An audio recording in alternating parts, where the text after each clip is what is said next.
আসসালামু আলাইকুম everyone, welcome back to my channel Sanjida's kitchen. আজকে বানাবো তালের শাঁস দিয়ে একটা মজাদার চাবান ড্রিঙ্ক, যেটার টেস্ট হবে একদম দোকানের ড্রিঙ্কের মতো। তো চলুন আমরা পুরো রেসিপিটি দেখে নেই। এখানে আমি কয়েকটা তালের শাঁস নিয়ে নিলাম। এখন এগুলোর উপরের খোসাটা আমি ভালোভাবে ফেলে দিব।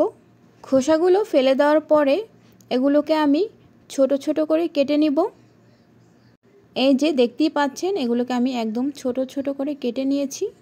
এরপরে একটা গ্লাসের ভিতরে আমি দিয়ে দিলাম 2 টুকরো বরফ। এরপরে দিয়ে দিব কেটে রাখা তালের শাঁসগুলো, দিয়ে দিচ্ছি কয়েক ফোঁটা লেবুর রস, দিয়ে দিচ্ছি 1 স্লাইস লেবু, দিয়ে দিচ্ছি 1 চা চামচ চিনি। এরপরে গ্লাস ভর্তি করে দিয়ে দিচ্ছি ফ্রিজের ঠান্ডা পানি। এখন এটা ভালোভাবে মিক্স করে নিলেই তৈরি হয়ে যাবে মজাদার চাবান ড্রিঙ্কস। আর এটা যদি আপনারা একবার ট্রাই করে না দেখেন তাহলে পুরোই মিস করে ফেলবেন। এটা একবার বানালে বারবার বানিয়ে খেতে ইচ্ছা করবে, আর বাচ্চাদের ওইভাবে বানিয়ে দিলে ওরাও খুব পছন্দ করবে। তো আশা করছি আমার ভিডিওটি ভালো লেগেছে। ভালো লাগলে লাইক, কমেন্ট, শেয়ার করবেন আর চ্যানেলটি সাবস্ক্রাইব করবেন। ধন্যবাদ সবাইকে। আল্লাহ হাফেজ।